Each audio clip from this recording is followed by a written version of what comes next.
people of Goa want a united opposition. Why do they want a united opposition? Because a united opposition can save democracy. And they want that these issues which are burning issues of the state, that the government should be cornered on these issues. And हे करताना media also has a role to play. कित्याक हे आमी corner करूनच जायना.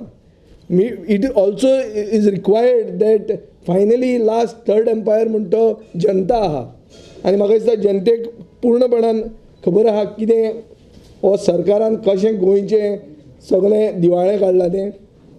आनी हांव Congress party कडेन मागतां की सगळ्यांनी आमी एकवटान सरकाराक धारेर दवरपाक आमी एकवटान रावचे, कित्याक एकवटान रावल्यारूच कितें तरी जातलें.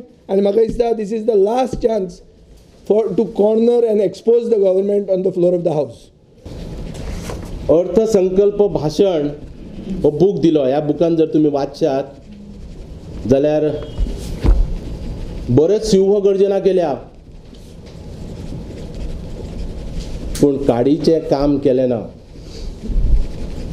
हे विचारचे आनी हे विचारतले.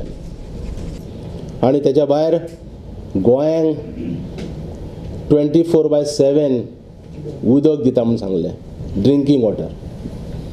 थंय सरकार फेल जाल्लें आसा. दिवचलचो जर भाग पळय, भायर घोघो पावस झडटा, घरान नळ कोरडे, पिवपाक उदक ना. ही परिस्थिती गोंयची आसा आनी दिवचलकारांची आसा.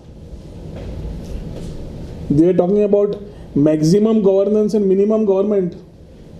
Where Modi सरकारान governmentच वाडयलो, governance थंय उरलें. And the same thing is followed in Goa.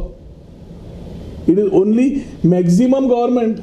Governance नाक जाला कित्याक the type of corruption activities what we have been talking on time to time has been highlighted through the media and should not be coming on the media. हो तांचो प्रयत्न आसा आनी ह्या असेंब्लीकूय आसतलो.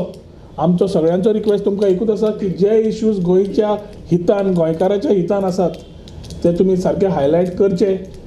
ही आमची सगळ्यांची एक मागणी आसा which will give the proper justice to every Goan who has an issue.